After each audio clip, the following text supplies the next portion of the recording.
दीपभो मित्रांनो, मी किशोर झोटे. पुन्हा एकदा स्वागत आहे आपल्या सर्वांच्या हक्काच्या चला शिकूया तंत्रस्नेही होऊया या यूट्यूब चॅनलवरती. आपल्याला स्क्रीनवर दिसतं आहे 22 जानेवारी 2026चं हे एक पत्र आहे शिक्षण संचालनालयाचं, महाराष्ट्र शासन. आणि हे पत्र आपल्या सर्व शाळेसाठी लागू होत आहे. या पत्राचा विषय आहे दिनांक 26 जानेवारी 2026 या देशाच्या प्रजासत्ताक दिनी विद्यार्थ्यांसाठी देशभक्तीपर गीतांवर सामूहिक कवायत संचलन कार्यक्रमाचे फोटो व व्हिडिओ स्कूल पोर्टलवरील मुख्याध्यापक लॉग इनमध्ये अपलोड करण्याबाबत.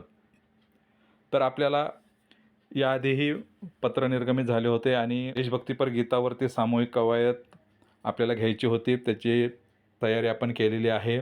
या कार्यक्रमाचे जे फोटो असतील ते फोटो आणि व्हिडिओ जे आहेत ते आपल्याला स्कूल पोर्टलवरती अपलोड करायचे आहेत. तर या छोट्याशा व्हिडिओमध्ये आपण तेच बघणार आहोत की ती टॅब आता काल ॲक्टिव्ह झालेली आहे आणि ही टॅब नेमकी काय आहे पण समजून घेऊयात. म्हणजे आपल्याला उद्या जे आहेत ते 26 जानेवारीचे आपल्याला त्या पद्धतीने डॉक्युमेंट आपल्याला कसे तयार करता येतील ते आपल्या लक्षात येईल. तर चला वळूयात आपल्या लाडक्या क्रोम ब्राउझरकडे आणि जाऊयात आपल्या स्कूल पोर्टलवर. क्रोम ब्राउझरवर आल्यावरती आपल्याला स्कूल पोर्टल असं टाईप करायचं आहे. स्कूल हा शब्द टाईप केल्याबरोबर इंग्रजीमधून इथे आपल्याला एक सर्च नेम आलेला आहे स्कूल पोर्टल, यावरती आपल्याला क्लिक करायचं आहे. इथे क्लिक केल्यानंतर आपल्याला महाराष्ट्र सरल जे आहे गव्हर्मेंट ऑफ महाराष्ट्र एज्युकेशन ते बघायचं आहे आणि तिथेच आपल्याला ती सरलची जे आहे ते लॉग इनवरती क्लिक करायचं आहे स्कूल पोर्टलवरती. इथे आपण येणार आहोत या पोर्टलवरती. इथे आपल्याला ते पोर्टल असं दिसेल. याला थोडंसं स्क्रॉल करायचं आहे आणि खाली इथे लॉग इन आहे. नेहमीप्रमाणे इथे आपल्याला लॉग इन व्हायचं आहे.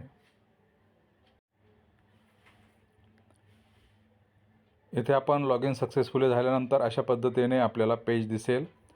इथे सगळ्यात वर आपल्याला मेनू हे लिहिलेलं दिसेल, मेनू टॅब सर्वात वर, तिथे आपल्याला क्लिक करायचं आहे. इथे क्लिक केल्यानंतर 4 सब टॅब ओपन होतील. त्या सगळ्या शेवटी आहे बघा प्रजासत्ताक टॅब प्लसचं चिन्ह दाखवलेलं आहे बघा, प्रजासत्ताक दिन सामूहिक कवायत, यावर आपल्याला क्लिक करायचं आहे. इथे क्लिक केल्यानंतर पुन्हा तो शब्द पांढऱ्या पट्टीमध्ये आपल्याला दिसेल सामूहिक कवायत अपलोड, त्यावरती आपल्याला पुन्हा एकदा क्लिक करायचं आहे. क्लिक केल्यानंतर बघा अशा पद्धतीने आपलं पेज ओपन होईल. इथे काही माहिती जी आहे ते डिफॉल्ट भरलेली येणार आहे.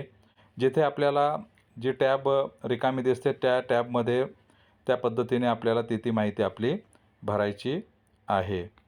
ती माहिती भरून झाल्यानंतर इथे आपल्याला खाली स्क्रॉल करत आल्यानंतर बघा इथे आता आपल्याला काही फोटो आणि व्हिडिओची लिंक आपल्याला इथे अपलोड करायची आहे.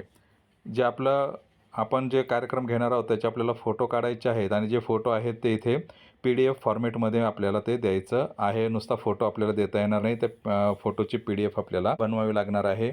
तर या फोटोची PDF कशी बनवायची याचा व्हिडिओ जो आहे तो डिस्क्रिप्शनमध्ये मी टाकत आहे.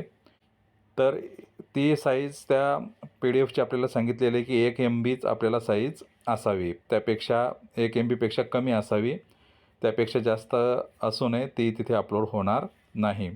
त्यानंतर शेवटी आहे व्हिडिओ लिंक दिलेली आहे, ओनली यूट्यूब और गुगल ड्राईव्ह लिंक्स अलाउड. आपल्या शाळेचं किंवा आपलं वैयक्तिक जर यूट्यूब चॅनल असेल तर त्यावरती आपल्याला तो व्हिडिओ अपलोड करायचा आहे. त्या यूट्यूबची लिंक तिथं कॉपी करून इथे पेस्ट करायची आहे किंवा गुगल ड्राईव्हवरती आपल्याला तो व्हिडिओ अपलोड करायचा आहे आणि त्या ड्राईव्हची लिंक इथे आपल्याला पेस्ट करायची आहे. तर गुगल ड्राईव्हची लिंक कशी पेस्ट करायची याचासुद्धा व्हिडिओ जो आहे तो स्कॉपच्या संदर्भामध्ये जो आपण बनवला होता त्याची लिंकसुद्धा या व्हिडिओच्या डिस्क्रिप्शनमध्ये देत आहे.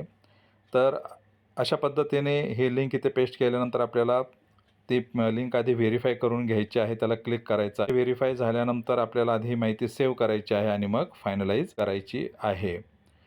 तर या छोट्याशा व्हिडिओमध्ये आपण हे थोडक्यात समजून घेतलेलं आहे की ही टॅबमध्ये आपल्याला नेमकं काय करायचं आहे. हा कार्यक्रम झाल्यानंतर अपलोड आपण कसं करायचं ते पाहूयात पुढील व्हिडिओमध्ये. तर या छोट्याशा व्हिडिओमध्ये एवढंच. भेटत पुन्हा नवीन व्हिडिओमध्ये. तोपर्यंत जय तंत्रज्ञान.